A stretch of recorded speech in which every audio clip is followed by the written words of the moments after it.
Hey, what's up guys, you got Crave here, and I finally got to try out the things I was most interested in about Shadowlands. At least, until I get to see the actual systems in the expansion that honestly has me a bit worried.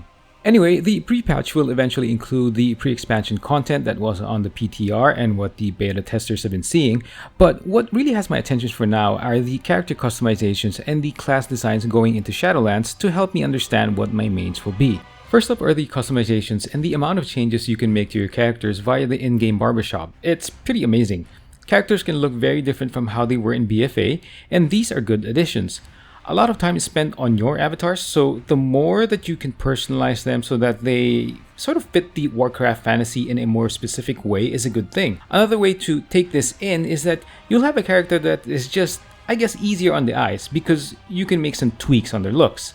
I feel that this has been a long overdue thing given that other games and MMOs are able to provide a multitude of options to personalize their tunes. I have 4 key takeaways for this part. The first one is the gender change as an option is probably worth mentioning, but not personally for the identification part, but because it used to cost some money in the cash shop. While this was already announced feature a few months back, it's still surprising that they pushed through with it given that it was one way to make money. I guess Activision reassessed the earnings and probably found that the gender swap wasn't a big earner, but I could be wrong. The second thing is the tattoos you can change where it is applicable. This is an option that is offered in many other games, and I'm glad that more variety has been introduced into World of Warcraft. Personally, it helps to amplify the brutish nature of some classes, specifically the melee ones. Right now you're looking at my monk, and I know monks are typically the serene class type, but I picture my own monk as someone who's a bit more brutish and a little bit of a really hard hitter. So yeah, more options, great. Number 3 is really just the options for the Forsaken. Before Shadowlands, there was a config file tweak you could make to remove their bony look. With this current pre-patch, you can just visit your local barbershop in the game and make the change that you want. Finally, I don't have to see torn armor pieces on my Forsaken tune, and I don't have to make changes to a config file. Maybe I can finally level my Forsaken to max level. Lastly, it's very specific, and I mean very specific, but I think the shaggy hairstyle for the female Night Elf is great. It matches the old feel of the Night Elven ladies, and it really works well given that my Druid is feral as a main spec. The Druid was always an option for me in Shadowlands, but this little and very specific bit is making me think that she should be my pick for the Alliance faction in Shadowlands. So those were really just the 4 things I was excited about in terms of character customizations. There's really a lot more that you can get into, so I really suggest logging into the game and just checking out what ways you can make your character look different. It's great to see a whole lot of people camping the barber shops in the game, just trying out different looks to further personalize their avatars. It's really nice. Now, the other thing that really got me interested in the pre-patch were the classes themselves, because I want to better understand my picks for the expansion. Funny thing is that I always tell myself that I'll limit myself to 1 class each faction, but I always end up with more, which spreads my attention a bit and makes it difficult to get things done. It can't be like before where I had multiple tunes because of, well, real life situations, and making a promise to myself that I would always play other games, so I really have to try very hard this time just to go with 1 class per faction. In any case, here are the top 5 classes I'm so far looking into for the expansion. First up is my warrior, and after my rogue, my warrior normally is my go-to class. On the one hand, warrior fantasy has always been to smash problems away with a big weapon, a pair of them, or hit bad guys with a shield if you're the sword and board type. If I do go with my warrior, I will definitely go arms and prot. As of testing, arms feels the way it has been since BFA, while prot feels like it could really dish out some serious damage, even though it's a tanking spec. The class and its specs normally have, well, their ups and downs as the expansions go by, but the class has always been a solid pick for me, or at least solid as a whole.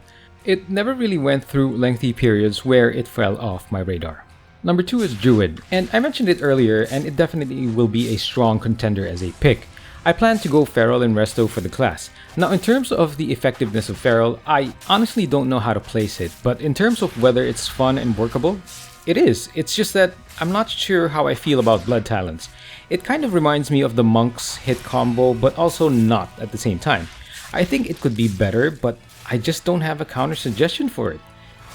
Well, it's definitely better than BFA's version of Blood Talents, but there's still something off about it. In any case, my Druid is still in my top 5. The Priest. Now, admittingly, the class really wasn't on my list until Blizzard made a change to the Shadow spec. Basically, the Shadow spec kept its Void form ability, the devs reworked it, and made the spec feel straightforward. Now, I have a good reason to pair it off with one of my healing trees, which makes the class a very viable pick. I didn't entirely hate the Shadow spec in BFA when it was there, but it just felt a bit clunky. I do like the theme of submitting to a power that isn't meant to be controlled, and Void form is really good. Well, it's really a good ability to represent that. There are also the other changes to some of the AoE aspect of Shadow, but overall, the DPS spec is now good enough to help put it in my radar. Number 4 is the Monk, and when you think of melee mobility, you just think of this class. It really just comes to mind. Now, it's a personal thing, but the class has really been a fun one overall. From being able to torpedo to a location, to porting with Transcendence, and being able to do a Shoryuken in fights is just great.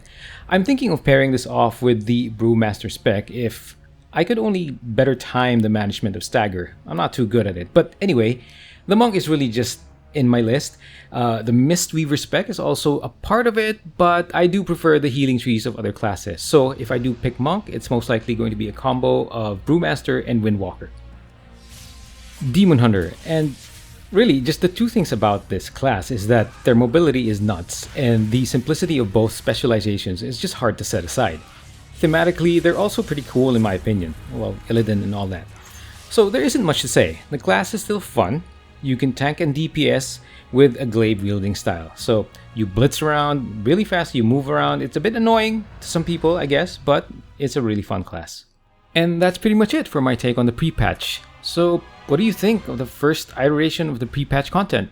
Is it pretty lean, lacking for you? I can understand if that's how people see it, mainly because it was just a few things thrown in. But yeah, I thought it was pretty great. At least the class changes should be put out as soon as possible so that people can play around with them.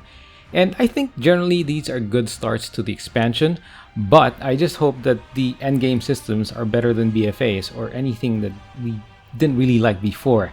Now, I have a feeling that, yeah, you know what, I'm not going to be too negative. Let's just see what happens or how things unfold. In any case, thanks for watching this, guys. I'll talk to you soon.